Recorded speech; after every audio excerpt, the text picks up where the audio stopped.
Sometimes the deepest bonds are formed not with people, but with the animals who stand by us through life's hardest seasons. For 70-year-old cowboy Jed McAllister, his horse Duke had been more than a companion. He'd been family through decades of loneliness on a dying ranch. But lately, Duke was acting strange. Every evening, the old Mustang would walk to the same spot and stare at the crumbling barn where Jed's father once worked. Night after night, Duke stood guard, his ears alert, his body tense, as if protecting some hidden secret. Jed had never seen anything like it in all his years with horses.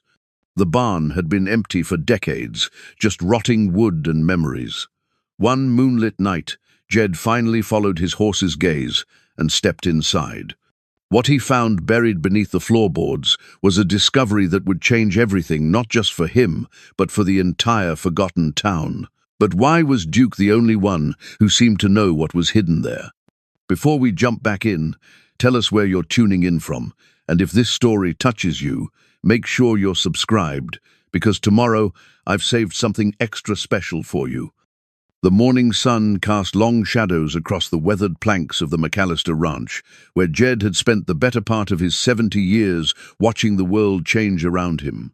The land stretched out in all directions, endless and unforgiving, but it had been home to 3 generations of McAllisters. His grandfather had claimed this patch of earth back in 1892, and his father had worked it until the day he died. Now it was just Jed and Duke, 2 old souls making their way through what felt like the final chapter of a story that had begun long before either of them was born. The ranch house stood like a monument to better times, its once white paint now the color of old bones, peeling away in strips that curled and fell with each passing storm. The front porch sagged under the weight of decades, but Jed still took his morning coffee there every day, watching the sunrise paint the distant mountains in shades of gold and purple. Duke would always be waiting by the fence, his dark eyes patient and knowing, as if he understood that these quiet moments were precious and few. Jed's hands, gnarled from years of honest work, wrapped around the warm ceramic mug that had been his father's. The coffee was strong and bitter, the way he'd learned to make it during those long winters when supplies ran low and neighbors were too far away to matter. He thought about those days often now, when the town of Cedar Falls had been something more than a collection of empty storefronts and faded dreams. Cedar Falls had once thrived on cattle and crops, a bustling community where families put down roots and children grew up expecting to follow in their parents' footsteps. The railroad had brought prosperity, and Main Street had been lined with businesses that served ranchers and farmers from miles around. Jed remembered when the general store stayed open until 8 in the evening, when the schoolhouse was full of laughter, and when Saturday nights brought folks together for dances that lasted until dawn. But that was before the drought of '89, before the railroad moved its depot 30 miles south to serve the growing cities, before the young people started leaving for opportunities that couldn't be found in a place where the wind never stopped blowing and the horizon never seemed to get any closer. Now Cedar Falls was home to maybe 50 souls, most of them too old or too stubborn to start over somewhere else. Jed finished his coffee and set the mug on the porch rail, a ritual that marked the beginning of another day's work. Duke lifted his head at the sound, ears forward, ready for whatever tasks lay ahead. They had developed an understanding over the years, man and horse, built on respect and the kind of trust that only comes from facing hardship together. Duke had been a gift from Jed's father on his 40th birthday. Every man needs a partner he can count on, the old man had said, and 30 years later, that wisdom had proven itself true in ways his father couldn't have imagined. The barn loomed in the distance, its red paint long since faded to the color of dried blood. It had been the heart of the ranch once, filled with hay and grain, tools and equipment, the accumulated wealth of a family that had worked hard and planned for the future. Jed's father had built it with his own hands, every board and nail placed with the care of a man who understood that what he built today would shelter tomorrow's dreams. But the barn had been empty for more years than Jed cared to count. The hay had been sold off or rotted away, The equipment had broken down or been sold to pay bills, and the dreams had faded like everything else on the ranch. Now, it stood as a reminder of what used to be, its doors hanging open, like a mouth frozen in a permanent yawn of disappointment. Jed walked down the porch steps, his boots making hollow sounds on the worn wood. Duke approached the fence, his movement still graceful despite his age, and Jed reached out to stroke the horse's neck. The animal's coat was the color of rich earth, marked with the scars of a life lived outdoors, but his eyes still held the intelligence and spirit that had made him special from the beginning. "Morning, old friend," Jed said, his voice carrying the gentle roughness of a man who spent more time talking to animals than people. "Ready for another day?" Duke nickered softly, a sound that seemed to carry all the understanding that words couldn't express. They had work to do, fences to mend, water troughs to check, the endless tasks that kept a ranch running, even when it wasn't really running anymore. But first, Jed needed to make his weekly trip into town for supplies, and Duke would have to wait. The drive to Cedar Falls took 15 minutes on roads that had seen better decades. Jed's pickup truck, a 1995 Ford that had outlasted 3 paint jobs and countless repairs, rattled and wheezed its way past empty fields and abandoned homesteads. Each mile marker was a memorial to families who had given up the fight, and Jed sometimes wondered if he was the last fool stubborn enough to keep trying.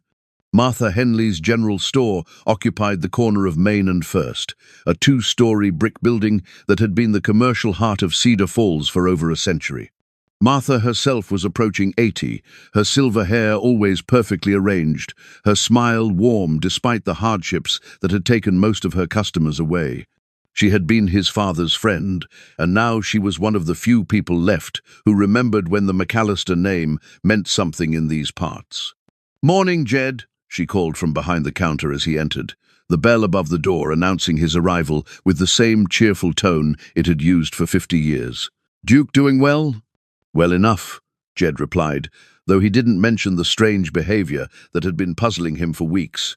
"Need the usual supplies, Martha. Coffee, sugar, some of that soap that doesn't make my hands crack." Martha moved with the efficient grace of someone who had been stocking shelves and serving customers since before Jed was born. She knew exactly what he needed, had probably prepared his order before he walked through the door. That was the way things worked in a small town. People took care of each other because they were all each other had. "Found something you might be interested in," Martha said, reaching beneath the counter and producing a leather-bound journal that looked older than both of them.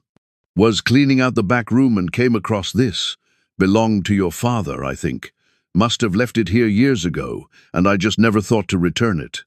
Jed took the journal with hands that suddenly felt unsteady.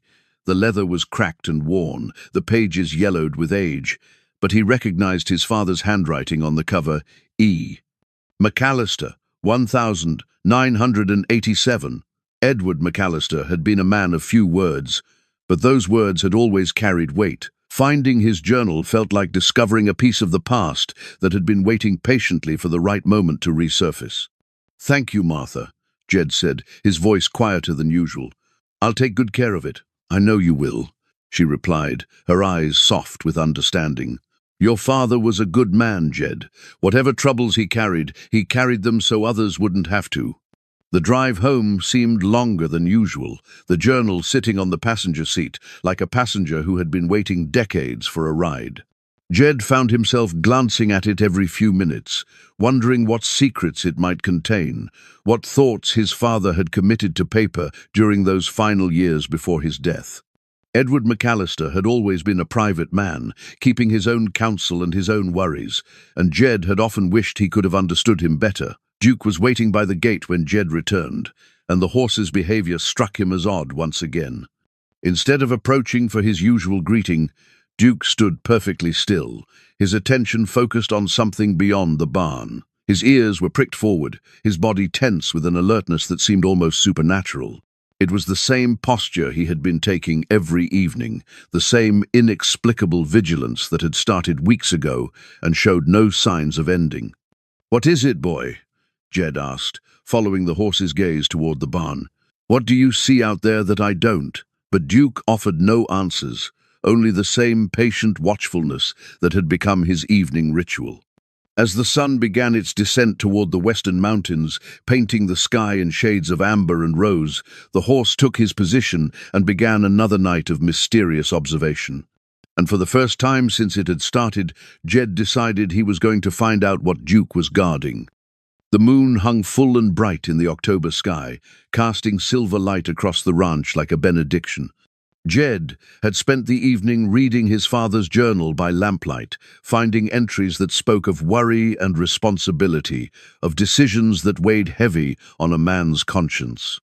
The writing was careful and measured, but between the lines he could sense his father's growing concern about something he never quite named directly. Duke had taken his position again, standing motionless beside the fence, his dark silhouette etched against the moonlit landscape. But tonight, something felt different. The horse's usual patient vigil seemed charged with an urgency that Jed had never witnessed before. Duke's breathing was quick and shallow, his muscles coiled as if he were preparing for action rather than simply watching. Jed set the journal aside and pulled on his boots, the leather creaking in the quiet house. He had lived with questions long enough. If Duke was guarding something, protecting some secret that only a horse could understand, then it was time for both of them to face whatever truth lay hidden in that barn.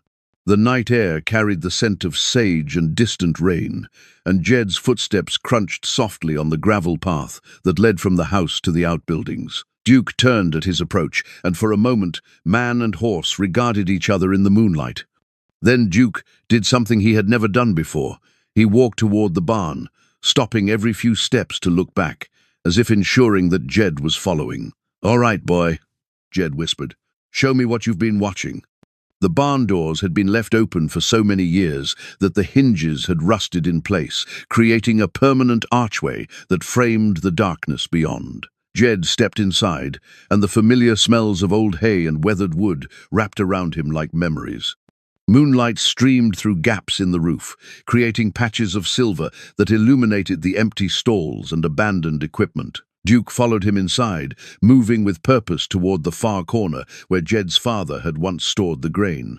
The horse stopped beside a section of the floor that looked no different from any other weathered planks that had endured decades of use and neglect. But Duke lowered his head and pawed at the boards with his front hoof, the sound echoing in the empty space. Jed knelt beside his horse and examined the floorboards more closely. In the moonlight, he could see that several planks were slightly raised, as if they had been disturbed and then hastily replaced. The nails were newer than they should have been, their heads still showing traces of the black paint that had been used to camouflage their recent installation. "Well, I'll be," Jed murmured, running his fingers along the edges of the boards.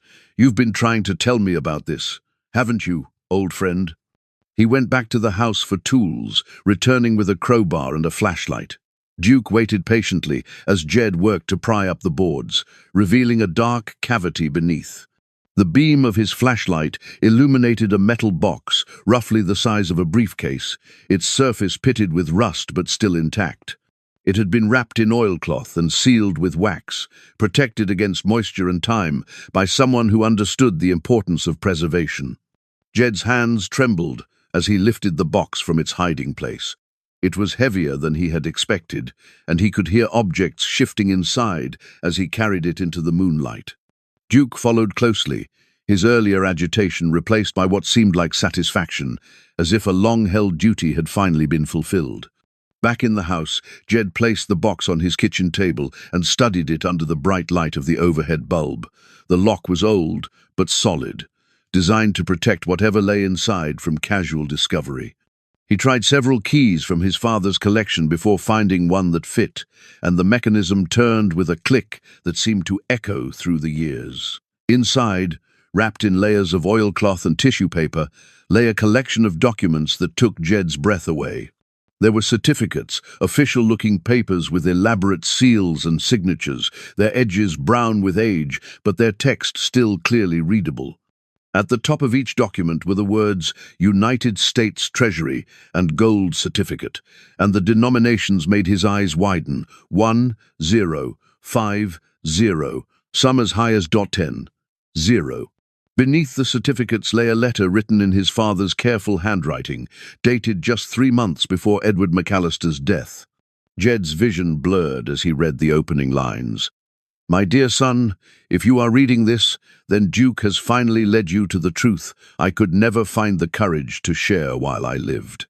The letter explained what the certificates were: government bonds backed by gold reserves, issued during the economic uncertainties of the late 1800s and early 1900s. They had been payment for a land deal his father had brokered, a transaction that should have brought prosperity to Cedar Falls, but had instead been buried in legal complications and family betrayals. Edward McAllister had hidden them away, waiting for the right time to reveal their existence, but that time had never come. "The certificates are real," the letter continued, "and if my calculations are correct, they should be worth a considerable sum in today's markets. But Jed, there's more to this than money. These papers represent a trust that was broken, promises that were betrayed, and people who were cheated out of their rightful inheritance. I couldn't fix what was done, but perhaps you can." Jed read the letter 3 times, each reading revealing new layers of meaning. His father had been carrying this burden for decades, the weight of a secret that involved not just their family, but the entire community of Cedar Falls. The certificates weren't just valuable, they were evidence of something larger, something that had shaped the destiny of everyone who had ever called this place home. Duke had wandered into the kitchen and now stood beside Jed's chair, his warm breath stirring the pages of the letter. The horse's dark eyes seemed to hold a wisdom that transcended species, an understanding of duty and loyalty that had kept him watching over the barn, even when no one else knew why. "You knew, didn't you?" Jed said, stroking Duke's neck. "All this time you've been keeping watch, just like he trained you to do." The implications of the discovery began to sink in as Jed examined each certificate more carefully. If his father's calculations were accurate, the total value could be staggering enough to change not just his own life, but the lives of everyone in Cedar Falls. Enough to restore buildings, attract new businesses, bring young families back to a town that had been slowly dying for 30 years. But as he read deeper into his father's letter, Jed realized that revealing the certificates wouldn't be as simple as he had first imagined. There were people who had profited from the original betrayal, families whose current wealth was built on the foundation of what had been stolen from Cedar Falls. Bringing the truth to light would mean challenging powerful interests, confronting those who had spent decades believing their success was legitimately earned. "I'm sorry to leave this burden with you," his father's letter concluded, "but I believe that if anyone can see justice done, it's you. Duke will help you. He's been trained to guard these secrets, and he'll guard you as well. Trust him, son. Trust yourself. And remember that sometimes the hardest thing about doing what's right is finding the courage to begin." Jed folded the letter carefully and returned it to the box with the certificates. Outside, the moon was beginning its descent toward the western horizon, and the first hints of dawn were touching the eastern sky. He had entered the barn with questions, and now he sat surrounded by answers that raised 100 new questions. Duke remained beside him, patient and steady, a living link to the man who had planned for this moment years before it arrived. Jed reached out and placed his hand on the horse's neck, feeling the strong pulse of life beneath the warm coat. "Well, boy," he said softly, "I guess we've got some work to do." The secret was finally out, but Jed was beginning to understand that discovery was only the first step in a journey that would test everything he thought he knew about his family, his community, and himself. The certificates in the box represented more than money. They represented a chance to right old wrongs and honor the trust his father had placed in him. But they also represented danger, because secrets this valuable were never buried without good reason, and the forces that had hidden the truth for so long wouldn't give it up without a fight. Dawn arrived with the persistent call of a meadowlark, but Jed had been awake for hours. The gold certificates spread across his kitchen table like pieces of a puzzle he was only beginning to understand. By the pale light of morning, they seemed even more remarkable, crisp, despite their age. bearing the official seals and signatures of a government that had backed them with the full faith and credit of the United States Treasury. Each certificate was a work of art in itself, printed with intricate designs meant to prevent counterfeiting, bordered with flourishes that spoke of an era when such documents were crafted with pride and permanence. The largest denomination, a 10-0 certificate dated 1906, bore the portrait of a stern-faced man Jed didn't recognize, but whose eyes seemed to hold the weight of the nation's economic promises. Jed picked up the certificate carefully, noting the serial numbers and official markings that would need to be verified. His father's letter had mentioned calculations, but those had been made years ago, before the internet made research easier, and before gold prices had reached levels that would have seemed impossible in Edward McAllister's time. The old desktop computer in his father's study took several minutes to wheeze to life, its dial-up connection crawling through cyberspace like Duke walking through deep mud. But eventually, Jed found himself on a website dedicated to collectible currency, where gold certificates like his were listed among the most sought-after items in the numismatic world. The numbers made him sit back in his chair with a sharp intake of breath. Conservative estimates placed individual certificates at 5 to 10 times their face value, while pristine examples could command much more from serious collectors. If the entire collection was authentic and everything about them suggested they were, the total value could easily exceed $1 million, possibly much more. But as Jed delved deeper into his research, he discovered that the true worth of the certificates went beyond their collector value. Many had been issued during a period when the government was actively purchasing large quantities of gold to back the currency, and some represented claims on bullion that might still be redeemable under certain circumstances. The implications staggered him. This wasn't just a windfall, it was a fortune that could transform Cedar Falls from a dying town into a thriving community once again. Schools could be rebuilt, businesses could be attracted, young families might return to a place where their children could grow up with the same sense of belonging that Jed remembered from his own youth. He was so absorbed in his research that he almost missed the sound of a vehicle approaching the house. Duke's sharp whinny from outside alerted him, and Jed quickly gathered the certificates and returned them to their box before going to the window. A black sedan with government plates was pulling into his driveway, and Jed's first thought was that somehow word of his discovery had already spread.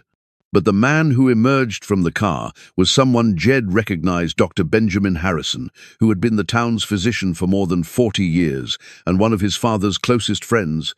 Doc Harrison was approaching 80 himself, his once tall frame now bent with age, but his mind remained sharp and his commitment to the community unwavering. "Morning, Jed," Doc Harrison called as he approached the porch, his medical bag in one hand and a thermos of coffee in the other. "Thought I'd stop by and check on you. Martha mentioned you seemed a bit preoccupied yesterday." Jed invited him in, grateful for the company and the chance to share his burden with someone he trusted. Doc Harrison had delivered him into this world, had patched up his childhood scrapes and injuries, and had been present at his father's deathbed when Edward McAllister had whispered his final words. "Actually, Doc, your timing couldn't be better," Jed said, leading him into the kitchen. "I need to talk to someone about something I found, and you knew my father better than anyone." Doc Harrison's weathered face grew serious as Jed explained about Duke's behavior and the discovery in the barn. When Jed brought out the box and showed him the certificates, the old physician's eyes widened with recognition rather than surprise. "Edward told me about these," Doc Harrison said quietly, picking up one of the certificates with the reverence due a historical artifact. "Not the details, mind you, but he said there were things hidden away that might someday help the town. I always wondered what he meant." "You knew about this?" "Not specifically. But your father was carrying a heavy burden in his final years, Jed. He'd talk about debts that needed to be paid, wrongs that needed to be righted. I thought he was just feeling guilty about the ranch's financial troubles, but this," he gestured at the certificates, "this explains a lot." Doc Harrison's presence brought a sense of stability to the situation, a reminder that Jed wasn't facing this alone.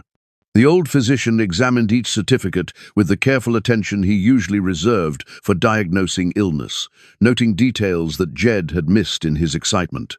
"These are remarkably well preserved," Doc Harrison observed. "Your father took excellent care of them, and if I'm reading the dates correctly, they span several years of issuance. This wasn't a single transaction, this was accumulated over time." "The letter mentions a land deal," Jed said, showing Doc Harrison his father's explanation. "Something that went wrong, people who were cheated."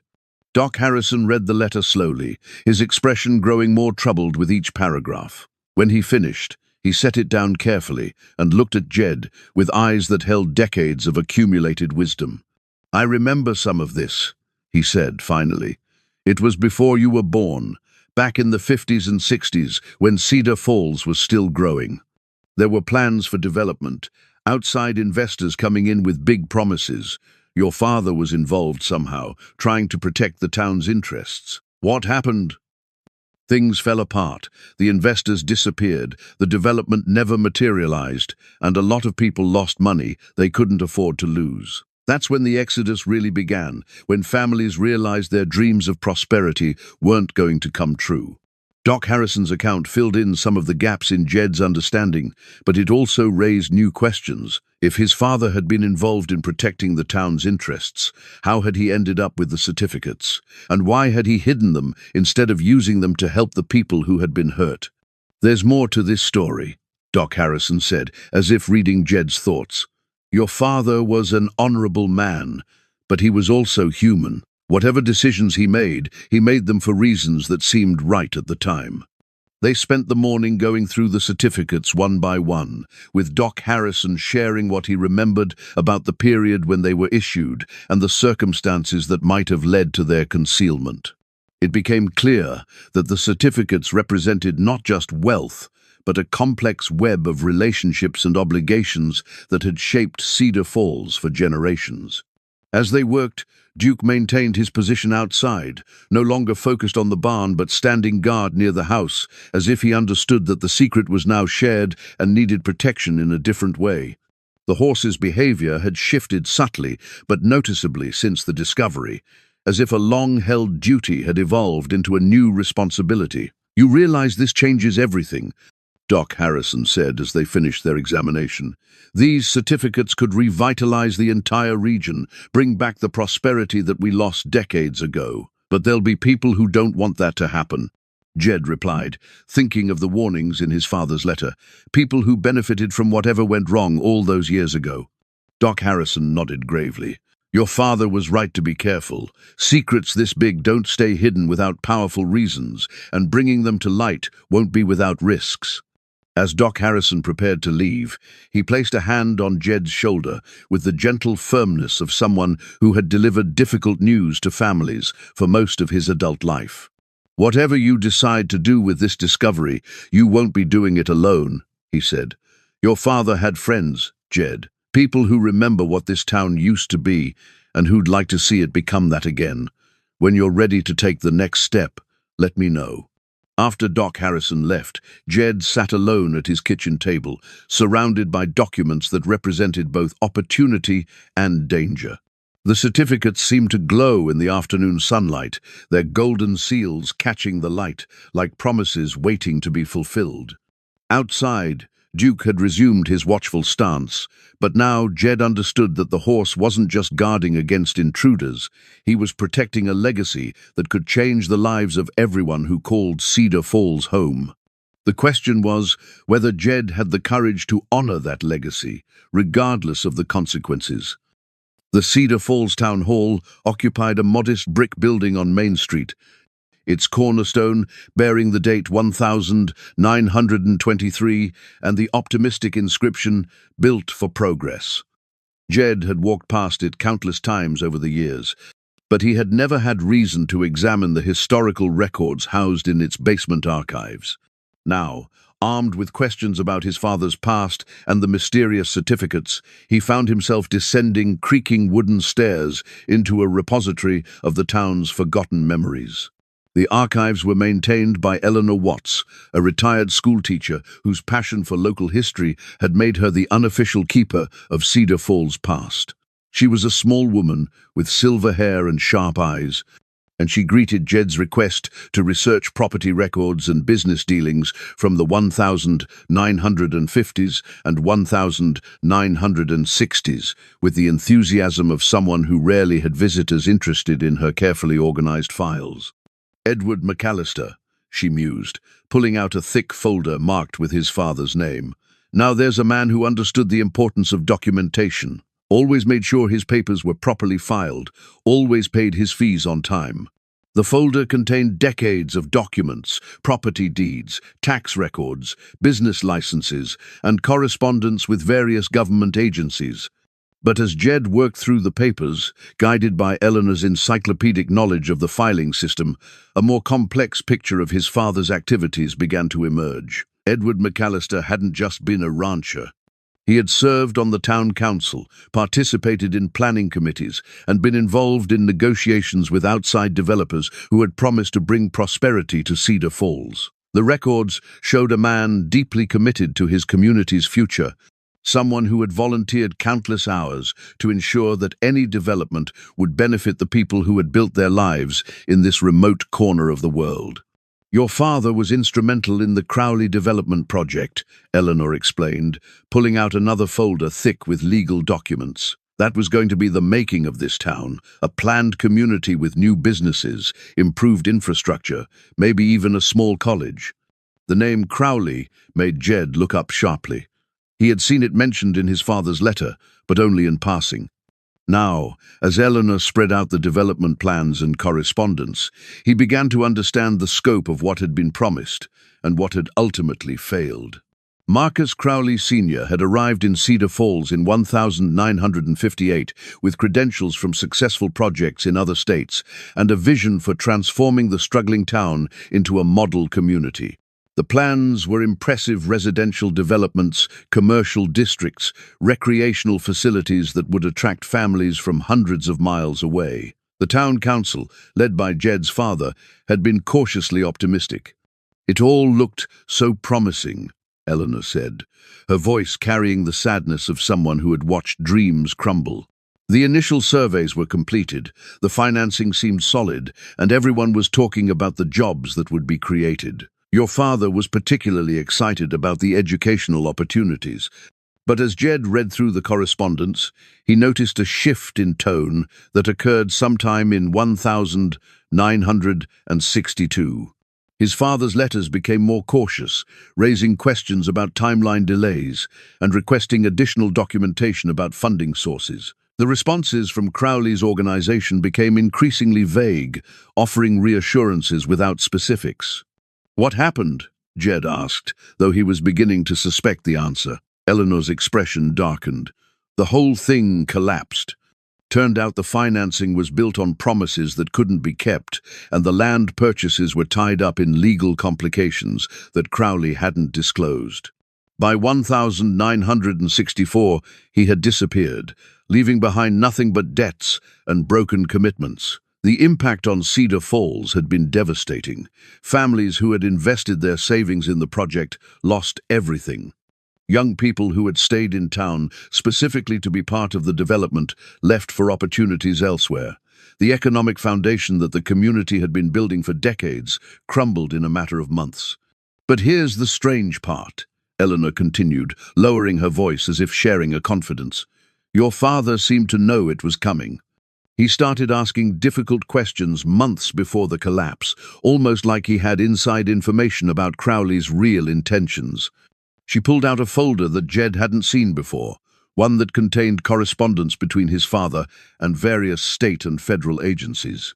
The letters showed Edward McAllister working tirelessly to protect the town's interests, requesting investigations into Crowley's background and attempting to halt the project before more damage could be done. "He tried to warn people," Eleanor said, "but by then, too many folks had already committed their money and their hopes. They didn't want to hear that their dreams might be built on lies." As Jed absorbed this information, pieces of the puzzle began falling into place. His father hadn't just been involved in the Crowley development project, he had been fighting against it, trying to expose the fraud before it could destroy the community he loved. The gold certificates, hidden away in the barn, might represent compensation or evidence related to that fight. The discovery of these historical records cast his father's actions in an entirely new light. Edward McAllister hadn't been complicit in whatever had gone wrong. He had been trying to prevent it. The burden he had carried, the secrets he had kept, were all part of an effort to protect his neighbors and preserve what he could of their collective future. Eleanor walked Jed to another section of the archives, where bound volumes contained newspaper clippings from the Cedar Falls Gazette during the crucial years of the development project. The headlines told a story of rising hopes and crushing disappointment, but they also revealed details about the key players that hadn't been included in the official records. Marcus Crowley Sr. had not worked alone. He had been backed by investors from out of state, men with connections to mining interests and railroad companies who saw potential profits in the undeveloped lands around Cedar Falls. When the project collapsed, these investors had quietly withdrawn, leaving Crowley to face the legal consequences alone.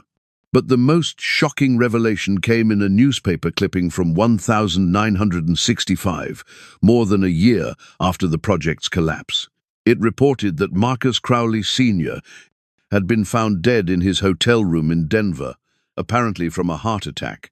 Though the article mentioned irregularities that had prompted a brief police investigation, no one ever found out what happened to the money, Eleanor said quietly. The investors claimed they had lost everything, but there were rumors that significant assets had been hidden away before the collapse. Your father always believed there was more to the story. As afternoon shadows began to lengthen, Jed thanked Eleanor for her help and gathered copies of the most relevant documents. The historical records had provided crucial context for his father's letter and the hidden certificates, but they had also raised disturbing new questions about the forces that had destroyed Cedar Falls's prosperity. Walking back to his truck, Jed noticed a black sedan parked across the street from the town hall, its windows tinted dark enough to obscure the occupants. He had seen the same vehicle earlier, outside the general store, when he had stopped to tell Martha about his research, and its presence felt less like coincidence than surveillance. Duke was waiting in the truck bed, his ears alert, and his attention focused on the sedan. When Jed started the engine, the horse's tension was palpable, a reminder that some secrets carried their own inherent dangers. As they drove home, Jed noticed the sedan following at a distance, maintaining just enough separation to avoid obvious detection. The realization that he was being watched sent a chill through him that had nothing to do with the October weather. Someone was already aware of his activities, already tracking his movements with the efficiency of people who had experience in such matters. The gold certificates weren't just valuable, they were evidence of something that powerful interests wanted to keep buried. Back at the ranch, Jed carefully locked the certificates in his father's old safe before going outside to check on Duke. The horse was standing near the barn, not in his usual watching position, but alert to potential threats from beyond the property lines. The message was clear, the secret was out, and they were no longer alone in knowing it. As darkness fell over the ranch, Jed found himself wondering if his father had felt this same sense of being watched. This awareness that some truths were too dangerous to reveal without careful preparation. The historical records had shown him the scope of what his father had been fighting against, but they had also made it clear that the fight was far from over. The certificates in the safe represented more than money. They were evidence of a conspiracy that had stolen the future from an entire community. But bringing that evidence to light would mean confronting people who had spent decades believing their version of history was the only one that mattered. And as the black sedan's appearance had demonstrated, those people were already taking steps to protect their interests. 3 days after his visit to the town archives, Jed was mending fence posts on the north pasture when he heard the sound of an expensive engine approaching the ranch. Duke's head shot up immediately, his ears pinned back in a way that signaled danger rather than simple alertness. The horse had been increasingly restless since the discovery, as if he could sense threats that human perception couldn't detect. The vehicle that rounded the bend in the access road was a sleek silver Mercedes, its chrome gleaming in the afternoon sun, and its presence as out of place on the dusty ranch road as a peacock in a chicken coop. It moved with the deliberate confidence of someone who was accustomed to going wherever they pleased, regardless of whether they were welcome. Jed set down his tools and walked toward the house, Duke falling into step beside him with the protective instinct of a loyal guardian. The Mercedes pulled to a stop near the front porch, and its driver emerged with the smooth efficiency of someone who had performed this ritual many times before. Marcus Crowley Jr. was a man in his early 60s, impeccably dressed in a charcoal suit that probably cost more than most people in Cedar Falls earned in a month. His silver hair was perfectly styled, his shoes polished to mirror brightness, and his smile carried the practiced warmth of someone who made his living, convincing people to trust him. But his eyes held a coldness that reminded Jed uncomfortably of a snake evaluating potential prey. "Mr. McAllister," Crowley said, extending a manicured hand. "Marcus Crowley. I believe our fathers knew each other many years ago." Jed accepted the handshake briefly, noting the soft texture of skin that had never known honest work. "Mr. Crowley, what brings you out this way?" "I happened to be in the area on business, and I thought it might be nice to meet the son of Edward McAllister. Your father was quite a remarkable man, very involved in community affairs, as I recall." The comment carried undertones that made Jed's instincts sharpen. Crowley's tone was pleasant enough, but there was something calculated about his presence here, something that suggested this visit was anything but casual. "He was," Jed replied carefully. "What kind of business brings you to Cedar Falls?" Crowley's smile widened, but the warmth never reached his eyes. "Development opportunities, primarily. I've been studying the region's potential for some time now, and I have to say, this area has tremendous possibilities for the right kind of investment." As they talked, Jed noticed details that reinforced his growing unease. Crowley's Mercedes had government license plates, though he carried himself like a private businessman. His suit jacket was cut to accommodate something bulky underneath his left arm, and his casual survey of the ranch buildings had the systematic thoroughness of someone conducting reconnaissance. "In fact," Crowley continued, "I've been particularly interested in this property. The location is ideal for certain types of development, and I understand you might be facing some financial pressures that could make a sale attractive." The offer was presented as a casual observation, but Jed recognized it as the real reason for the visit. Crowley wasn't here to reminisce about their father's relationship. He was here to acquire the ranch, and his timing suggested he knew about the recent discovery in the barn. "The ranch isn't for sale," Jed said firmly. "This land has been in my family for 3 generations, and I intend to keep it that way." Crowley's expression didn't change, but something shifted in his posture, a subtle hardening that suggested he wasn't accustomed to hearing the word no. "I understand the sentimental attachment, Mr. McAllister, but sentiment doesn't pay bills or maintain property. I'm prepared to make a very generous offer, substantially above market value." The conversation continued for another 20 minutes, with Crowley alternating between veiled threats about the ranch's financial viability and increasingly specific offers that demonstrated detailed knowledge of Jed's circumstances. It became clear that this wasn't an impromptu visit. Crowley had been researching the property and its owner with the thoroughness of someone who made acquisition his profession. As Crowley prepared to leave, he reached into his jacket and produced a business card that felt as expensive as it looked. "Think about my offer, Mr. McAllister.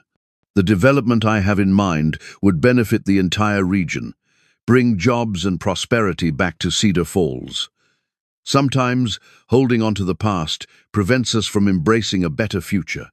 After the Mercedes disappeared down the road, Jed stood on his porch, feeling as if he had just been visited by a predator sizing up its territory.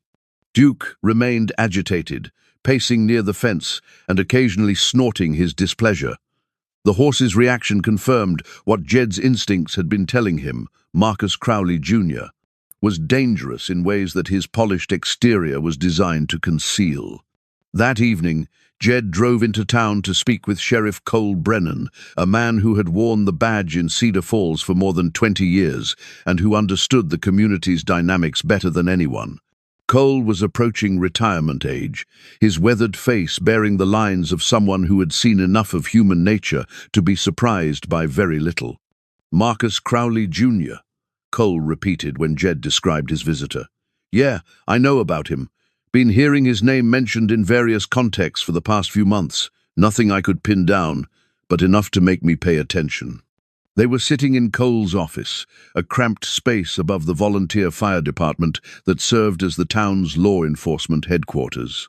The walls were covered with photographs spanning decades of community events, reminders of when Cedar Falls had been large enough to warrant celebrations. "What kind of contexts?" Jed asked. Cole leaned back in his chair, his expression thoughtful.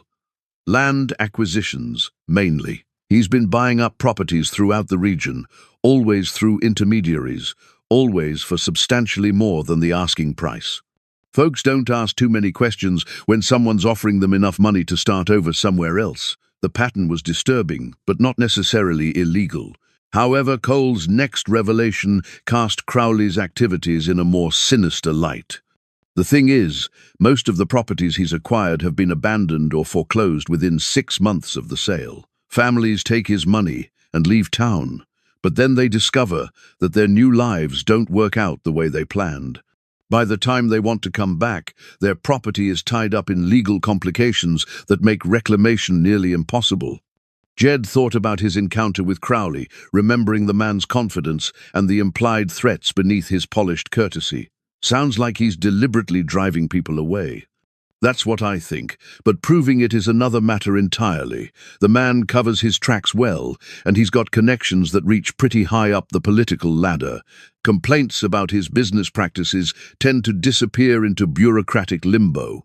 Cole opened a filing cabinet and pulled out a folder that contained newspaper clippings and official reports spanning several years.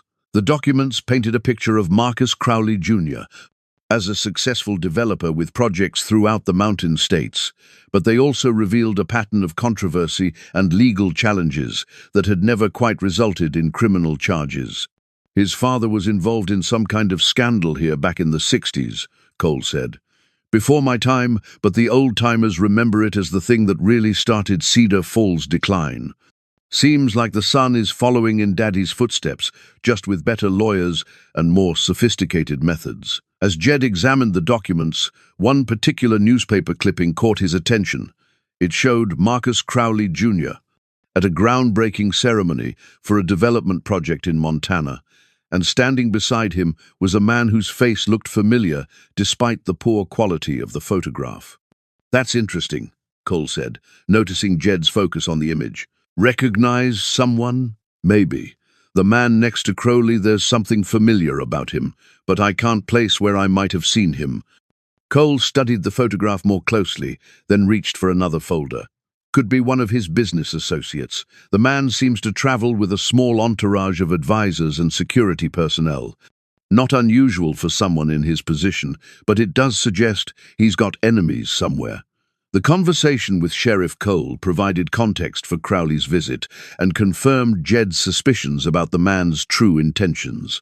But it also raised troubling questions about how much Crowley knew about the discovery in the barn and what lengths he might go to in order to acquire the ranch. As Jed drove home under a sky brilliant with stars, he found himself thinking about his father's letter and the warnings it contained about powerful people who had profited from old betrayals. Marcus Crowley, Jr. represented exactly the kind of threat Edward McAllister had anticipated, and his appearance at the ranch suggested that the hidden certificates were more than just valuable. They were evidence that someone was determined to suppress. Duke was waiting by the gate when Jed returned, his alert posture indicating that the ranch had remained under surveillance during his absence. The horse's vigilance was no longer just protective, it was tactical, the behavior of an animal that understood his role in defending something precious against those who would steal it. Back in the house, Jed opened his father's safe and looked again at the gold certificates, trying to understand what made them dangerous enough to attract the attention of someone like Marcus Crowley Jr. The documents themselves were valuable, but their true worth seemed to lie in what they represented, proof of crimes that powerful people had spent decades trying to forget. As he prepared for bed, Jed found himself checking the locks on his doors and windows with new attention to detail. The game had changed with Crowley's visit, escalating from a family mystery to something that threatened his safety and his ability to remain on the land his family had worked for 3 generations. But he also felt a growing determination to see justice done, to honor his father's sacrifice and expose the truth that had been buried for so long. The certificates weren't just his inheritance, they were his responsibility, and he intended to fulfill that obligation, regardless of the personal cost. The discovery of the hidden map came 3 days after Marcus Crowley's visit, while Jed was examining his father's journal more carefully in the lamplight of the early morning hours.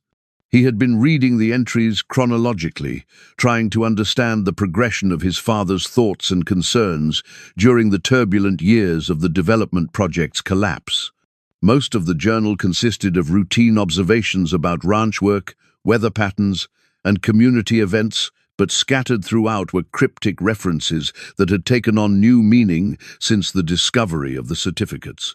Entries like, "Checked the insurance policy today," and "Duke responded well to the new training," now seemed to carry double meanings that spoke of preparations for circumstances his father hoped would never arise. It was while examining a section dated 1987, the year of the journal's final entries, that Jed noticed an irregularity in the binding. The leather along the spine had been carefully opened and restitched, creating a hidden compartment that was virtually invisible unless examined with specific intent. Inside, sewn into the lining with the same precision his father had applied to all his work, was a piece of oilcloth containing a hand-drawn map. The map showed the ranch property with remarkable detail, including topographical features and landmarks that would be meaningful only to someone who had lived on the land for decades. But what made it extraordinary were the symbols marked at various locations throughout the property. Small X's, accompanied by numbers and letters that clearly indicated additional hiding places. Duke, who had taken to sleeping on the porch since Crowley's visit, seemed to sense the significance of the discovery. The horse appeared at the kitchen window, as if summoned. His dark eyes, fixed on the map, spread across the table. When Jed looked up, Duke moved toward the front door with the purposeful stride of someone who had work to do. The first location marked on the map was near the old well behind the house, a structure that had been abandoned when the main water line was installed in the 1970s. The symbol indicated something buried 3 feet southeast of the wellhead, and Duke led Jed directly to the spot without hesitation. Digging in the pre-dawn darkness felt like participating in an archaeological expedition that spanned his own family's history. 2 feet down, Jed's shovel struck something solid, a metal cylinder wrapped in the same type of oilcloth that had protected the certificates. Inside were more documents, including what appeared to be contracts, correspondence, and photographs that dated back to the original Crowley development project. The photographs were particularly revealing. They showed Marcus Crowley Sr. meeting with men in expensive suits, their faces serious, and their body language suggesting high-stakes negotiations.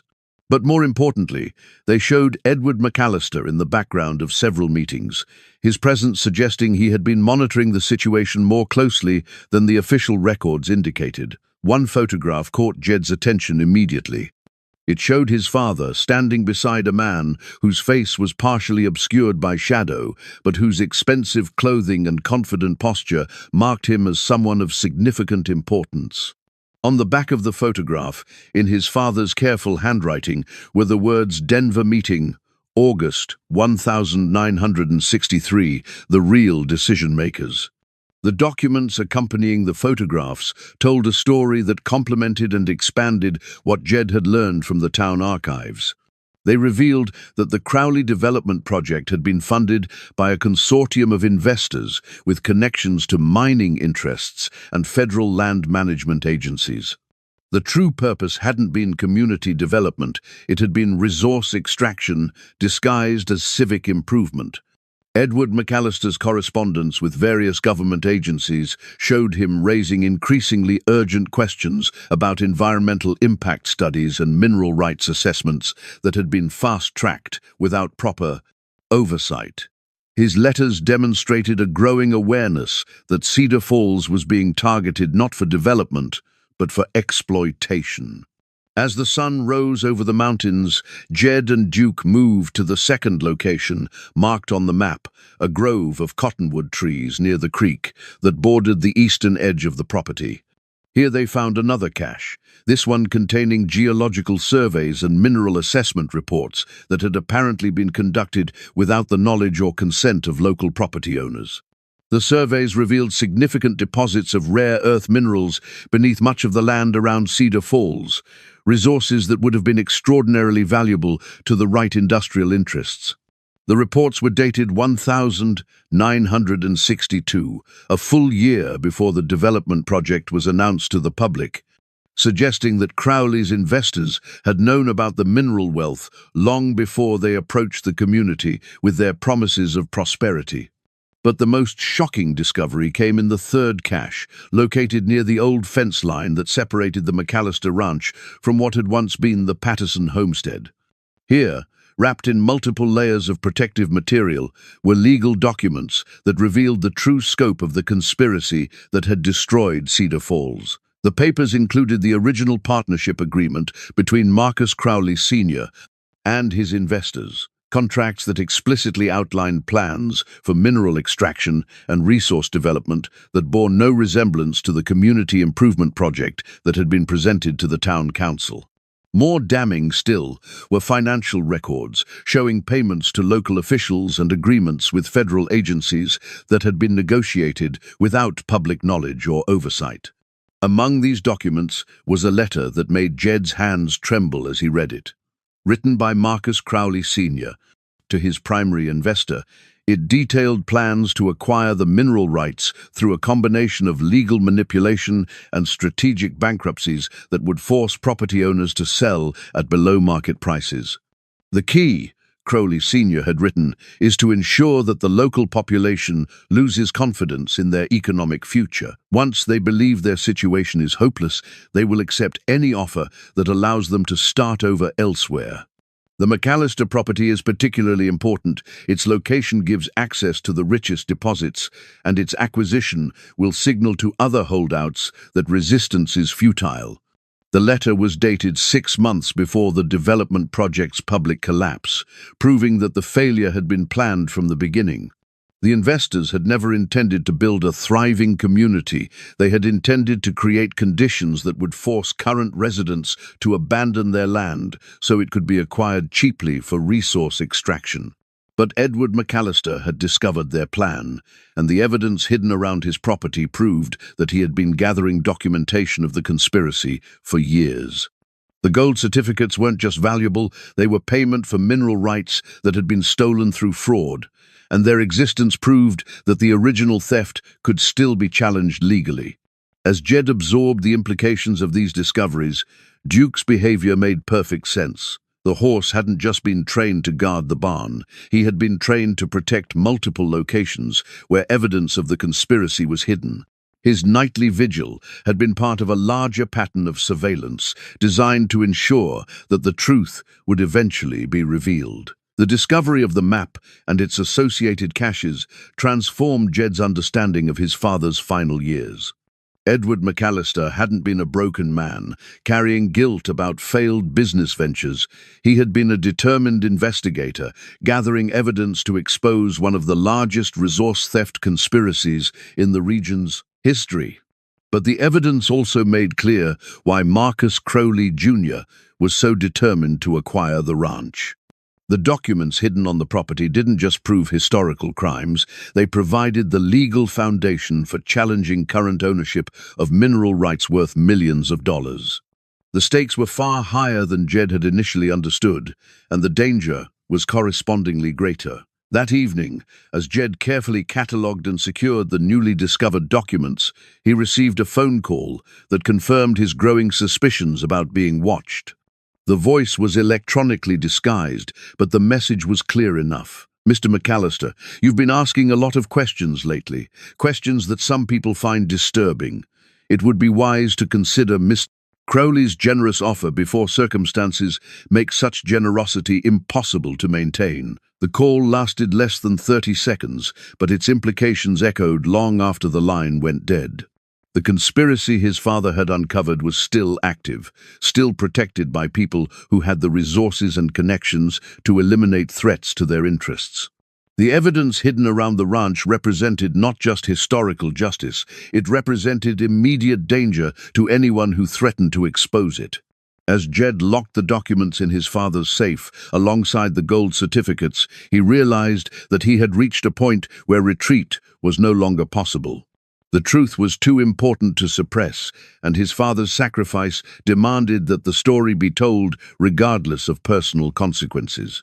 But he also understood that moving forward would require allies, people who shared his commitment to justice and who possessed the skills necessary to challenge powerful interests. The evidence was compelling, but evidence alone wouldn't be enough to overcome decades of successful concealment. Duke took his position on the porch as darkness fell, no longer just a guardian but a partner in a mission that had been passed down from one generation to the next. The horse's vigilance was a reminder that some responsibilities transcended individual lifetimes, and that the fight for truth and justice was worth whatever price it might demand. The letter from his mother was hidden in the last place Jed would have thought to look taped to the underside of the kitchen table, where she had prepared thousands of meals during her too brief life. He found it only because Duke had begun acting strangely again, not with the purposeful vigilance that had led to the other discoveries, but with a restless energy that seemed to pull him toward the house rather than away from it. Jed was cleaning the kitchen after a simple dinner when Duke appeared at the window, pawing at the glass in a way that was completely unlike his usual behavior. When Jed opened the door, the horse pushed past him and walked directly to the kitchen table, lowering his head and sniffing at something underneath. Following Duke's lead, Jed got down on his hands and knees and felt along the underside of the table. His fingers found the edge of an envelope that had been carefully secured with waterproof tape, hidden in a location where only someone who knew exactly where to look would ever discover it. The envelope was addressed simply, "For my son," in handwriting he hadn't seen in more than 50 years, but recognized immediately. His mother, Catherine McAllister, had died when Jed was 19, a victim of the cancer that had taken so many of her generation before medical science could offer real hope. He had few clear memories of her, but they were all warm, gentle hands, a voice that could soothe any trouble, and eyes that seemed to see straight through to a person's heart. Inside the envelope were several sheets of paper covered with her careful script, dated just weeks before her death. The letter began with words that brought tears to his eyes. "My dearest Jed, if you are reading this, then Duke has finally decided it's time for you to know the whole truth about what your father and I have been trying to protect." The revelation that his mother had known about the conspiracy, had been an active participant in gathering evidence against it, changed everything Jed thought he understood about his parents and their relationship. Catherine McAllister hadn't been just a rancher's wife who had tragically died young. She had been a partner in an investigation that had consumed the final years of her life. "Your father believes he's been protecting me by handling this alone," the letter continued. "But the truth is that I've been the one with the connections to get the information we needed. My brother Thomas works for the Bureau of Land Management in Denver, and through him, I've learned things that would terrify you if you knew how deep this corruption goes." Jed had to pause in his reading. His uncle Thomas had visited occasionally during his childhood, a quiet man who worked for the government and never talked much about his job. Jed had assumed he was just another federal bureaucrat, But apparently Thomas Morrison had been strategically placed to monitor and document the illegal activities that were destroying communities throughout the Mountain West. The letter revealed that the conspiracy involving Marcus Crowley Sr. extended far beyond Cedar Falls. It was part of a systematic effort to acquire mineral-rich lands throughout Colorado, Wyoming, and Montana, through a combination of legal manipulation, economic pressure, and outright fraud. The investors behind the scheme included mining companies, defense contractors, and government officials who profited from selling access to strategic resources at below-market prices. "We have evidence of similar projects in 17 different towns," Catherine's letter explained. "Each one follows the same pattern: promises of development that are designed to fail, economic pressure that forces residents to sell their land cheaply, and mineral extraction that begins as soon as the original owners are gone. The profits are enormous, but they're built on the destruction of entire communities." But the most shocking revelation came in the letter's middle pages, where Catherine described her discovery that Marcus Crowley Sr. had not died of natural causes, as reported in the newspapers. Her brother Thomas had access to the federal investigation files, and they told a very different story about Crowley's death and the circumstances surrounding it. "Thomas showed me the real autopsy report," she wrote. "Marcus Crowley Sr. was murdered, poisoned by someone who wanted to silence him before he could expose the full extent of the conspiracy. But here's what his killers didn't know. He had already made arrangements to ensure that the evidence would survive his death." The letter explained that Crowley Sr. had begun to develop a conscience in his final months, horrified by the human cost of the schemes he had helped implement.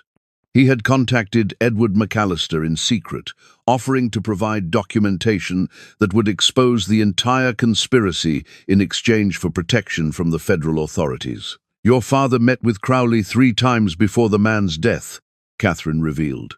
During those meetings, Crowley provided the gold certificates as proof of the payments he had received for facilitating the mineral rights transfers. He also gave us locations where additional evidence was hidden, including documents that would prove the involvement of federal officials in the illegal scheme.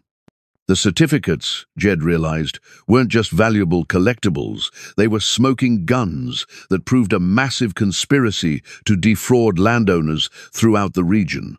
Each certificate represented a specific payment for a specific illegal transaction, and together they formed a paper trail that could destroy the careers and fortunes of dozens of powerful people. But Catherine's letter contained one more revelation that left Jed staring at the pages in disbelief. The conspiracy wasn't just historical, it was ongoing, and Marcus Crowley Jr. was continuing his father's work with the backing of the same investors who had profited from the original fraud. "Thomas has been watching Crowley's son for years," the letter continued. "The young man learned his father's methods, but he's more careful about covering his tracks. He's been acquiring properties throughout the region using the same techniques, and the mineral extraction is still happening. The difference is that now it's being done through legitimate-looking mining companies that have federal contracts for strategic resource development." The letter concluded with instructions that broke Jed's heart, even as they filled him with determination. "If something happens to your father and me, the responsibility will fall to you. The evidence is hidden in places where only Duke can find it. We trained him specifically for this purpose. When the time is right, when you have all the pieces, take everything to Thomas Morrison in Denver. He's been waiting 40 years for enough evidence to bring down this conspiracy." Catherine had included her brother's contact information, updated as recently as the previous year, according to a note in different handwriting that was clearly Edward's. Thomas Morrison was now retired from the BLM, but still had connections in federal law enforcement, and according to the note, he had been expecting to hear from Jed eventually. As Jed finished reading his mother's letter, Duke moved closer and rested his head against Jed's shoulder in a gesture of comfort that seemed to transcend the normal boundaries between species. The horse had been carrying this secret for decades, trained from birth to protect evidence that could expose one of the largest resource theft conspiracies in American history. The revelation transformed everything Jed thought he knew about his parents' deaths. His mother's cancer might have been natural, but the timing of his father's heart attack, just months after her death, now seemed suspicious. Edward McAllister had been under enormous stress, carrying the burden of an investigation that had cost him his wife and threatened to cost him his life. But more importantly, the letter revealed that the fight his parents had begun was far from over. Marcus Crowley, Jr. represented a continuation of the same criminal enterprise that had destroyed Cedar Falls, and the evidence hidden on the ranch was the key to stopping him before he could destroy other communities the same way. Jed carefully folded his mother's letter and placed it with the other documents in his father's safe. The gold certificates were no longer just valuable collectibles. They were evidence in an active criminal investigation that had been waiting 4 decades for someone with the courage to see it through to its conclusion. Outside, the October wind was picking up, carrying the scent of snow from the high peaks and the promise of a winter that would test the resolve of anyone determined to stay and fight. But Jed felt a clarity he hadn't experienced since the whole mystery began. He understood now why Duke had been watching, why his father had hidden the evidence so carefully, and why his mother had entrusted him with a mission that would define the rest of his life. The conspiracy that had destroyed Cedar Falls wasn't just history, it was present, ongoing, and threatening other communities throughout the region. The evidence hidden on the ranch represented the only chance to stop it, but bringing that evidence to light would mean challenging people who had killed to protect their secrets and who wouldn't hesitate to kill again. As he prepared for bed, Jed found himself thinking not about the danger ahead, but about the trust his parents had placed in him and the obligation he had to honor their sacrifice. The certificates and documents weren't just his inheritance, they were his responsibility, and he intended to fulfill that responsibility regardless of the personal cost. Duke resumed his position on the porch, but his vigilance had taken on a new quality. He was no longer just guarding against intruders, he was preparing for a final confrontation that would determine whether justice would finally be served or whether the conspiracy would claim another generation of victims. The game had changed completely with the discovery of his mother's letter. What had started as a family mystery had become a federal case, and what had seemed like historical injustice had revealed itself as ongoing criminal activity. The stakes were higher than Jed had imagined, but so was his determination to see the truth finally brought to light. The hidden cache his father had prepared for this moment lay beneath the floor of the old root cellar, a stone-lined chamber that had been carved into the hillside behind the house more than a century ago. Jed discovered it only after following the final set of directions in his mother's letter, which had led him through a sequence of landmarks that formed a complex navigation system designed to prevent accidental discovery. Inside a waterproof container the size of a steamer trunk, Edward McAllister had assembled everything his son would need for the confrontation that was now inevitable.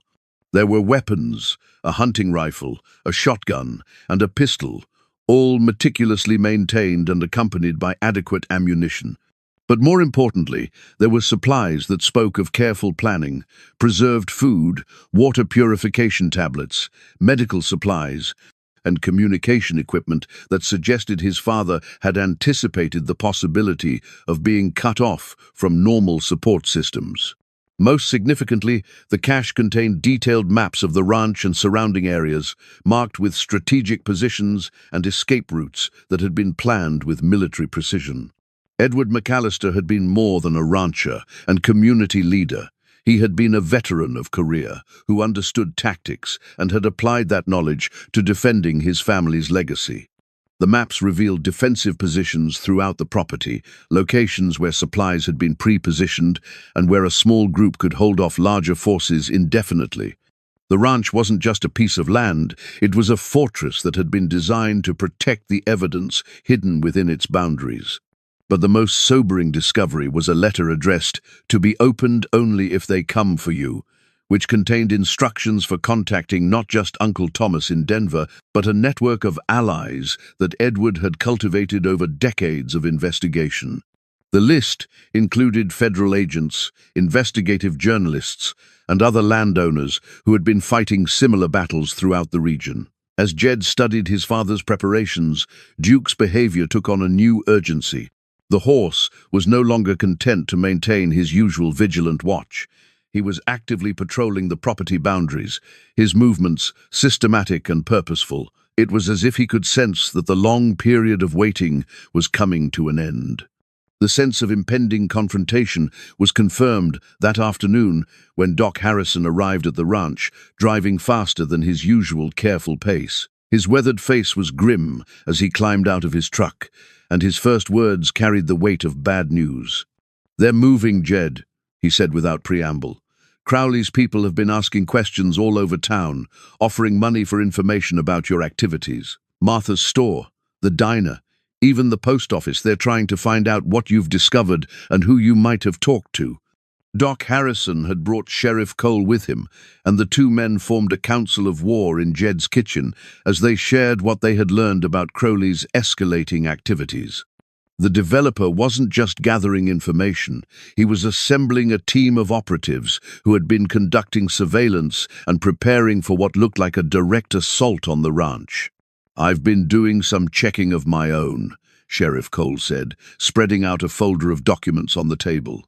"Crowley's got connections that reach all the way to Washington. Some of the companies backing him have federal contracts worth hundreds of millions of dollars, and they're not going to let one old rancher threaten their profits." The sheriff's investigation had revealed that several black SUVs had been seen in the area, vehicles with government plates and occupants who carried themselves like military or intelligence operatives. Local residents had been approached by men claiming to be conducting security assessments, but their questions had focused specifically on the McAllister Ranch and its current occupant. "There's more," Doc Harrison said quietly. "I made some calls to contacts I still have in the medical community. Your father's death wasn't as natural as we thought. The symptoms he experienced in his final weeks are consistent with slow-acting poisons that were being developed for intelligence operations during the Cold War." The revelation that his father had likely been murdered transformed Jed's grief into cold determination. Edward McAllister hadn't died of a broken heart. After losing his wife, he had been eliminated by people who saw him as a threat to their criminal enterprise. The investigation he had conducted, the evidence he had gathered, had cost him his life. But his death had also been premature from his killer's perspective. The evidence was still hidden, still protected by a horse who had been trained for this specific purpose, and now it was in the hands of a son who understood both its value and its danger. As evening approached, the three men developed a plan that drew on both the resources Edward had prepared and the contacts he had cultivated. Doc Harrison would drive to Denver under cover of darkness to deliver copies of the most important documents to Uncle Thomas Morrison, ensuring that the evidence would survive even if something happened at the ranch. Sheriff Cole would coordinate with federal contacts who could provide backup when the evidence was formally presented to authorities. His role would be crucial in distinguishing between legitimate federal agents and the corrupt officials who were part of the conspiracy. Jed would remain at the ranch with Duke, using his father's preparations to defend the property and the original evidence until help could arrive. It was the most dangerous role, but it was also the most important. Without the original documents and certificates, any copies could be dismissed as forgeries. As Doc Harrison prepared to leave for Denver, he pulled Jed aside for a private conversation that carried the weight of a final farewell. "Your father was the best man I ever knew," the old physician said. "He sacrificed everything, his peace of mind, his health, ultimately his life, to protect this community and expose the truth. Don't let his sacrifice be in vain, but don't throw your life away unnecessarily either." After Doc Harrison left, Jed and Sheriff Cole spent the evening implementing the defensive measures Edward had planned. They positioned supplies at strategic locations, tested communication equipment, and familiarized themselves with the escape routes that had been mapped out in careful detail. Duke seemed to understand that the time for waiting was over. The horse took position near the barn, not in his usual watching pose, but in an alert stance that suggested he was ready for action. His training was finally going to be tested, and he appeared eager to fulfill the purpose for which he had been prepared. As midnight approached, Sheriff Cole's radio crackled with a transmission that confirmed their worst fears.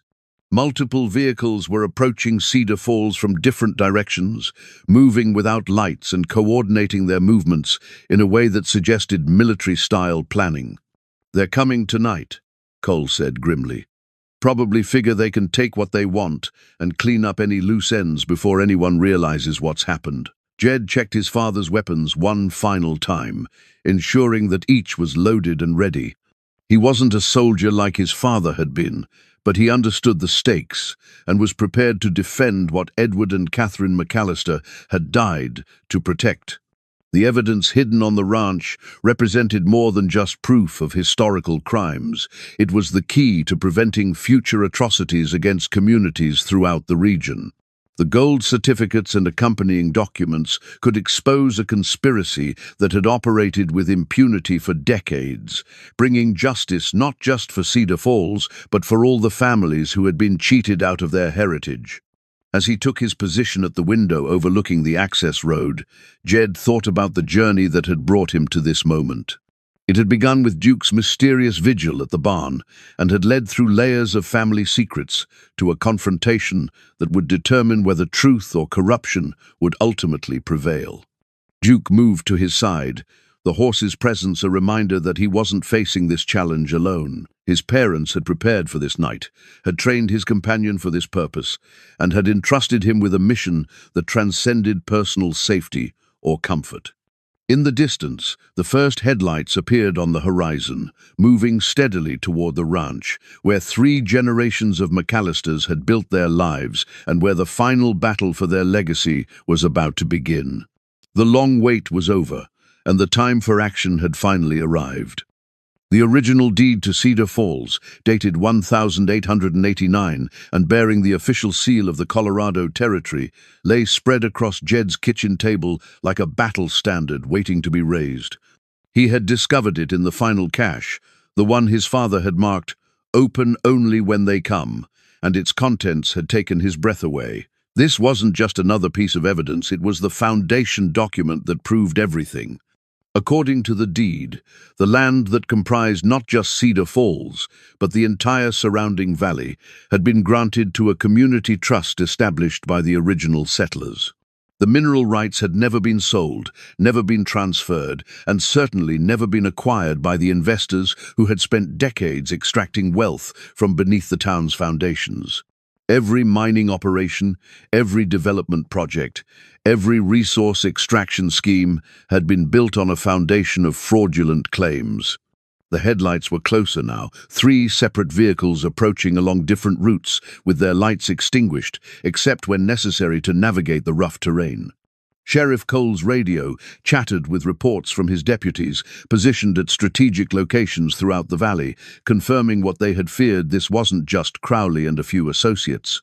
This was a coordinated operation involving enough personnel to overwhelm any conventional resistance. "They're professionals," Cole said grimly, studying the pattern of approach through his binoculars. "Military or intelligence background, moving with tactical precision. They know exactly what they're doing." Jed folded the territorial deed carefully and placed it inside his jacket, along with the most critical certificates and documents. If the worst happened, if the ranch was overrun and the evidence was seized, he needed to ensure that the most important pieces would survive. The deed was the keystone that held everything together. Without it, the other evidence was just fragments of a larger truth. Duke had positioned himself between the house and the approaching vehicles. His body language transformed from vigilant watchfulness to active aggression. The horse was no longer just guarding, he was preparing to fight, and his training was evident in every movement. Edward McAllister had prepared his companion for this night with the same thoroughness he had applied to every other aspect of the defense. The first vehicle reached the edge of the property just after 1 in the morning, stopping at the cattle guard that marked the boundary between public road and private land. Through the night vision scope his father had included in the weapons cache, Jed could see figures emerging from the vehicles with the coordinated efficiency of a special operations team. Marcus Crowley Jr. stepped out of the lead vehicle, his expensive suit replaced by tactical gear that emphasized his role as the operations commander rather than its public face. He was accompanied by 8 men whose movements and equipment marked them as experienced operators, people who had conducted similar missions in environments where failure meant more than legal consequences. "Mr. McAllister," Crowley's voice carried clearly across the distance, amplified by a portable speaker system. "I believe we have some business to discuss. I'm prepared to make you a final offer for your property, one that takes into account the unique circumstances we're all facing."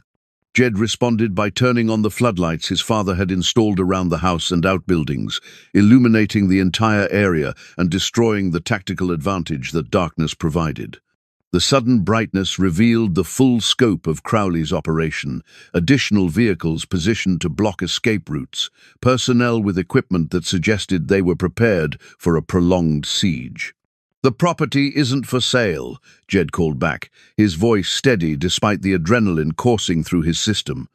"And neither is the truth about what your family did to this community." Crowley's response was immediate and chilling.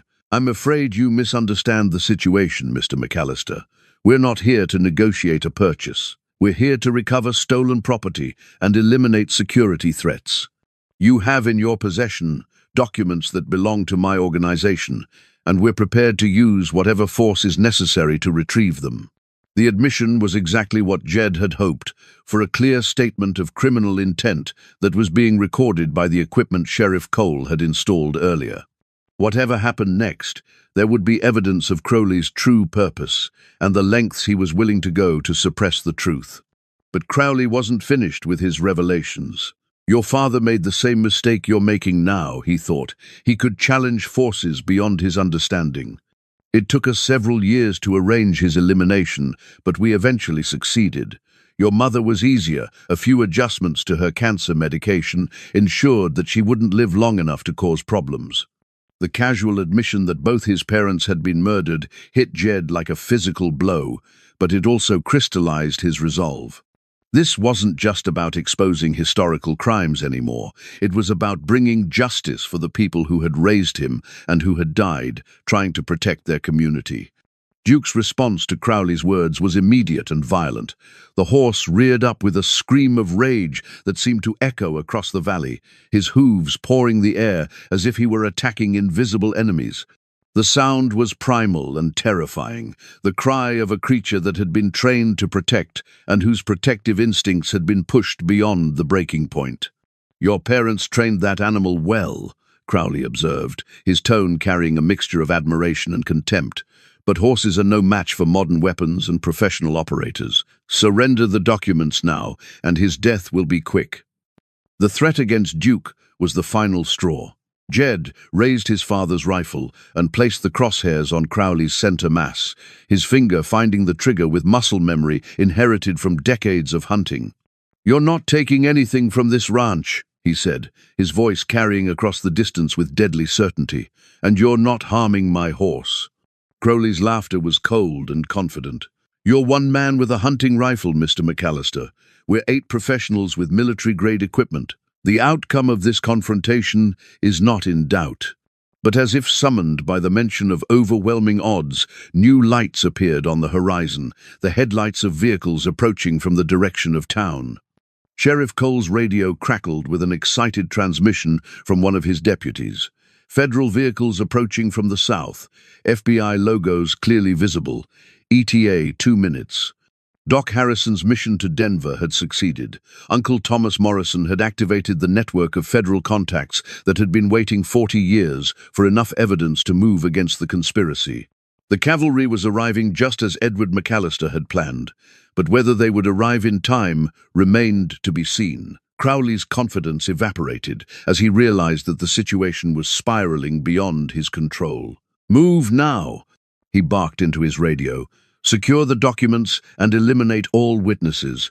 We have less than 2 minutes before this becomes a federal incident." The tactical team began advancing toward the house with the coordinated precision of professionals who had conducted similar operations in hostile territory. But they had underestimated both the defensive preparations Edward McAllister had made and the determination of a man who was fighting to honor his parents' sacrifice.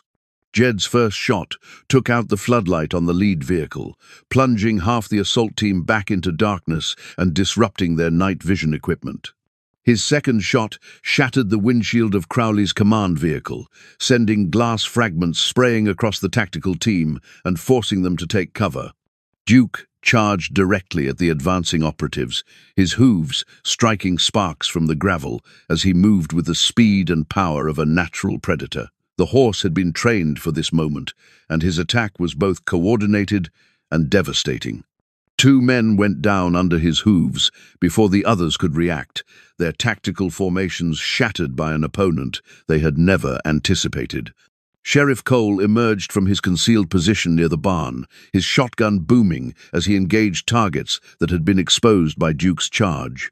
The old lawman might have been approaching retirement, but his aim was still deadly accurate, and his knowledge of the ranch's layout gave him tactical advantages that the assault team couldn't overcome. But the federal vehicles were still 60 seconds away, and Crowley's team was regrouping for a final assault that would overwhelm the ranch's defenders through sheer firepower. The original deed to Cedar Falls was still in Jed's jacket, still unproven in a court of law, and still vulnerable to being lost if the next minute didn't go according to plan. As Jed prepared for what might be his final stand, he thought about his parents and the price they had paid to gather the evidence that could finally bring justice to Cedar Falls. The territorial deed was more than just a legal document. It was proof that an entire community had been robbed of its heritage by people who believed that money and power placed them above the law. The battle for the McAllister Ranch was about to reach its climax, and the outcome would determine whether truth would finally triumph or whether another generation would fall victim to the same conspiracy that had already claimed too many lives. The complete evidence cache, every document, photograph, certificate, and piece of correspondence that Edward and Catherine McAllister had gathered over decades of investigation lay secured in the reinforced steel container that Jed now carried toward the approaching federal vehicles. The weight of it was substantial, but not nearly as heavy as the responsibility it represented. Duke's heroic charge had bought them the crucial seconds they needed. The horse had taken down 3 of Crowley's operatives before tactical training and superior firepower had forced him to retreat, but not before disrupting their coordinated assault long enough for the FBI vehicles to close the final distance to the ranch. The federal agents emerged from their vehicles with the practiced efficiency of people who had conducted similar operations many times before, but their arrival transformed the tactical situation completely. Crowley's team found themselves caught between Jed's defensive position at the house and a superior federal force that had surrounded their vehicles and escape routes. Special Agent Sarah Chen, the lead federal investigator, had been working the conspiracy case for more than a decade, following leads that had been provided by Uncle Thomas Morrison and other sources within the government. Her arrival at the McAllister Ranch represented the culmination of an investigation that had begun long before Jed had discovered the first gold certificate in the barn. Mr. Crowley. Agent Chen's voice carried the authority of federal law enforcement as she addressed the developer through her vehicle's public address system. You and your associates are under arrest for conspiracy, murder, fraud, and violation of federal statutes regarding mineral rights theft. Surrender your weapons and submit to arrest immediately. Crowley's response was to order his remaining operatives to intensify their assault on the house, apparently believing that eliminating Jed and the evidence would somehow allow him to escape federal prosecution. But his tactical situation was hopeless, and his desperation was leading him to make increasingly poor decisions. The firefight that followed was brief but intense. Federal agents with superior training, equipment, and tactical positioning systematically dismantled Crowley's resistance, while Jed and Sheriff Cole maintained their defensive positions. Within 10 minutes, 5 of Crowley's operatives were in custody. 2 others were receiving medical attention for wounds sustained during Duke's charge, and 1 had been killed while attempting to destroy evidence in his vehicle. Marcus Crowley Jr. himself surrendered only when Agent Chen made it clear that continued resistance would result in additional federal charges that could result in the death penalty.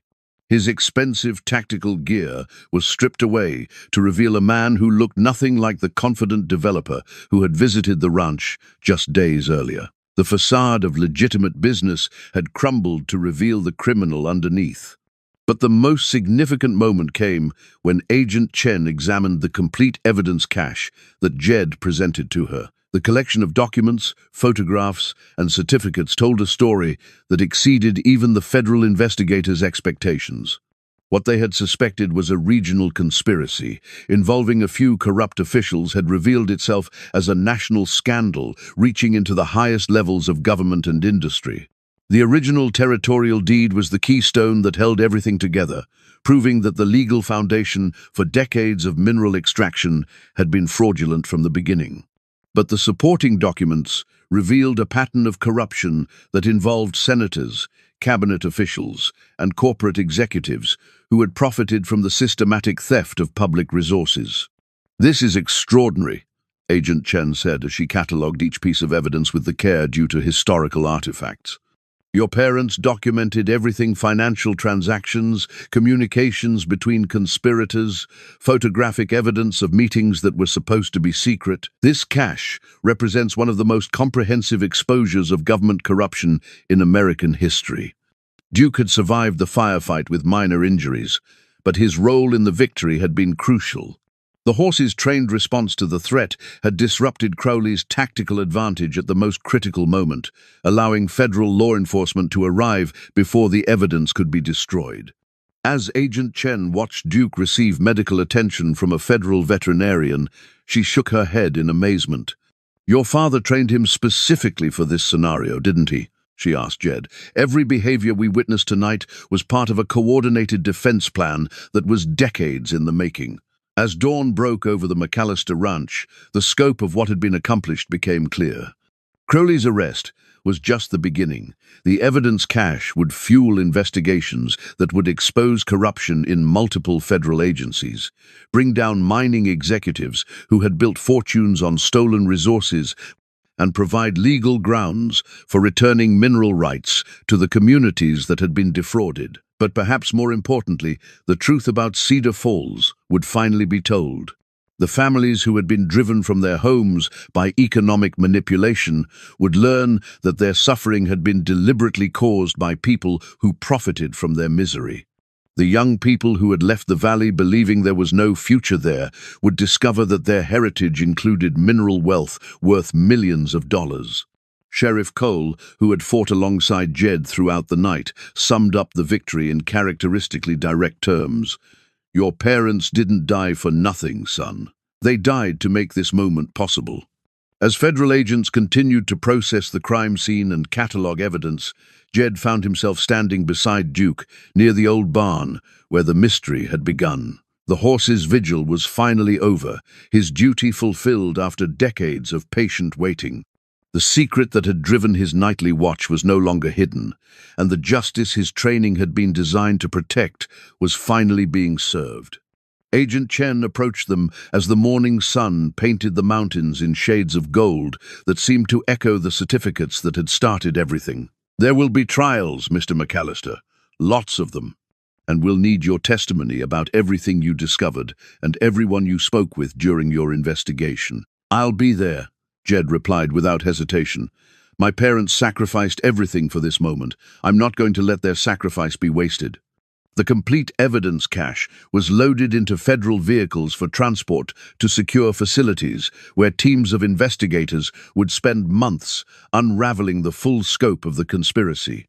But copies of the most important documents would remain with Jed, ensuring that the story of what had happened to Cedar Falls would be preserved for future generations. As the federal convoy prepared to leave the ranch, taking Marcus Crowley Jr. and his surviving associates to face justice, Duke walked to his old watching position beside the barn. But instead of the tense vigilance that had characterized his behavior for so many weeks, the horse simply stood peacefully, his duty finally complete. The battle for the McAllister Ranch was over, but the war for justice had just begun. The evidence that Edward and Catherine McAllister had died to protect would now fuel investigations that would restore stolen wealth to communities throughout the region and ensure that similar conspiracies could never operate with the same impunity. Jed looked out over the land that 3 generations of his family had worked and protected, land that was now secure not just for him, but for the community that would be rebuilt with the resources that were rightfully theirs. The long night was over, and morning had finally come to Cedar Falls. 6 months after the night that changed everything, Jed stood in the newly renovated Cedar Falls Community Center, holding the document that would secure his town's future for generations to come. The new town charter, printed on heavy paper that bore the official seals of both the state of Colorado and the Federal Bureau of Land Management, it established the Cedar Falls Community Trust, a legal entity that would manage the mineral rights and development funds that had been restored to their rightful owners. The charter represented more than just legal recognition of the community's rights. It was a promise that the wealth extracted from beneath their land would be used to rebuild what had been destroyed, to attract new families to the valley, and to ensure that no outside interests could ever again manipulate the town's economic future for their own benefit. The community center itself stood as testament to what could be accomplished when justice was finally served. Built with funds from the first mineral rights settlements, it occupied the site where Marcus Crowley Sr.'s fraudulent development office had once promised prosperity while planning the community's destruction. The irony was not lost on anyone who remembered those bitter years of false hope and broken dreams. Martha Henley, now in her early 80s but still sharp as the autumn wind, had been elected as the Trust's first chairwoman, a role that recognized both her decades of service to the community and her unwavering faith that Cedar Falls would someday reclaim its heritage. She stood beside Jed as he signed the charter, her weathered hands steady as she added her own signature to the historic document. "Your parents would be so proud," she said quietly, her voice carrying the weight of memories that spanned decades. They knew this day would come, even when the rest of us had given up hope. The legal proceedings that had followed Crowley's arrest had exceeded everyone's expectations. Federal investigators, armed with the evidence that Edward and Catherine McAllister had gathered over decades, had uncovered a conspiracy that reached into multiple states and involved corruption at the highest levels of government. Senators had resigned in disgrace, cabinet officials had been indicted, and mining executives who had built empires on stolen resources faced prison sentences that would keep them behind bars for the rest of their lives. But more importantly for Cedar Falls, the courts had ruled that all mineral extraction from the valley since 1960 had been conducted without legal authority. The mining companies were required to pay restitution that totaled more than $50 million, funds that would be administered by the Community Trust to ensure maximum benefit for current and future residents. Doc Harrison, now serving as the Trust's medical advisor, had used part of the initial settlement to establish a clinic that would serve not just Cedar Falls, but the entire surrounding region. Young doctors, attracted by loan forgiveness programs funded by the Trust, were already arriving to staff the facility and provide medical care that hadn't been available locally for more than 30 years.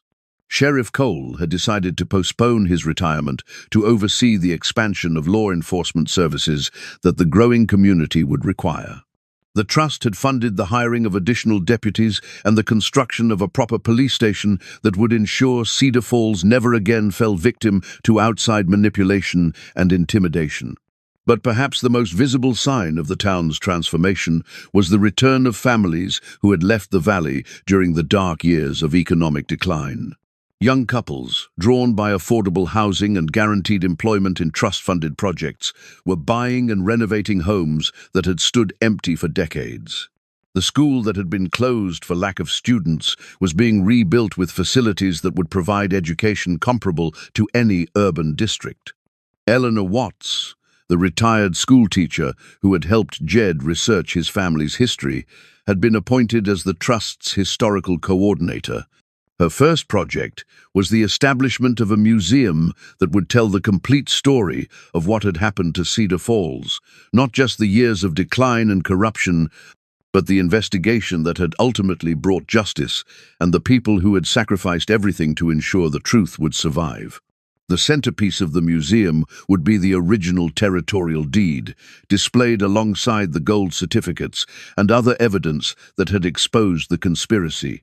But equally prominent would be photographs of Edward and Catherine McAllister, recognition of their courage and the price they had paid to protect their community's future. Duke, now recognized as a local hero whose actions had been crucial to the victory over Crowley's forces, had become something of a celebrity throughout the region. Veterinary students from the state university regularly visited the ranch to study his training and behavior, marveling at the sophistication of the conditioning program that Edward McAllister had developed over decades. But despite his fame, Duke seemed most content when he was simply being a horse, grazing peacefully in pastures that were now secure from any threat of seizure or development. His nightly vigils had ended with the exposure of the secrets he had guarded so faithfully, and his behavior had returned to the normal patterns of an aging ranch horse who had earned his retirement. On this particular evening, as Jed walked through the center of a town that was alive with activity for the first time in decades, he found himself thinking about the journey that had brought them to this moment. It had begun with Duke's mysterious behavior at the barn, had led through layers of family secrets and historical injustices, and had culminated in a confrontation that had changed not just Cedar Falls, but the entire region. The restored mineral rights were generating revenue that exceeded even the most optimistic projections. Young entrepreneurs, attracted by trust-funded business development programs, were opening shops and restaurants that served both local residents and the increasing number of tourists who came to learn about the town's remarkable transformation.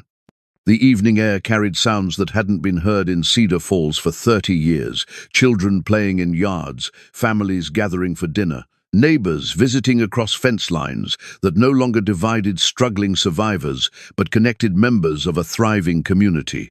The silence of decline had been replaced by the comfortable noise of people building lives in a place they could trust to support their dreams. As Jed returned to the ranch, he found Duke waiting by the gate with the patient contentment of an animal whose life's work had been completed successfully. The horse no longer watched the barn with the intensity that had characterized his behavior for so many months, but he still maintained the alertness of a guardian who understood the value of what he protected. The barn itself had been restored and converted into a community meeting space where town business was conducted with the transparency that had been missing during the dark years of outside manipulation. The location was symbolic. Where secrets had once been hidden, public decisions were now made openly, with full participation from everyone whose lives would be affected. That night, as Jed sat on his porch with a cup of coffee and watched the lights of a revitalized Cedar Falls twinkling in the valley below, he felt the deep satisfaction that comes from honoring a trust that has been passed down through generations. His parents' sacrifice had not been in vain, and the evidence they had gathered at the cost of their lives had finally served its intended purpose. Duke approached the porch and rested his head against the railing, his dark eyes reflecting the wisdom of an animal who had participated in something far greater than himself. The bond between man and horse had deepened through their shared experience of danger and victory, creating a partnership that transcended the normal relationships between species. The trust charter that Jed had signed that day guaranteed that Cedar Falls would never again be vulnerable to the kind of exploitation that had once threatened its existence. Future generations would inherit not just the mineral wealth that lay beneath their land, but the knowledge of how that wealth had been stolen and recovered, ensuring that the lessons of history would never be forgotten. As the stars appeared in the clear mountain sky, Jed thought about the letter his mother had written decades earlier, the words that had revealed the true scope of the conspiracy and provided the roadmap for exposing it. "Sometimes the hardest thing about doing what's right is finding the courage to begin," she had written, and her wisdom had proven itself true in ways that even she might not have anticipated. The courage to begin had led to the courage to continue, and the courage to continue had led to justice for a community that had waited too long for the truth to be told. The McAllister Ranch was no longer just a piece of land, worked by one family. It was the foundation upon which an entire community had rebuilt its future, and the symbol of what could be accomplished when people refused to accept that power and corruption would always triumph over truth and justice. The long vigil was over, the secrets had been revealed, and the future that Edward and Catherine McAllister had envisioned for Cedar Falls was finally beginning to unfold. Duke's watch was finished, but the legacy he had helped protect would endure for generations to come.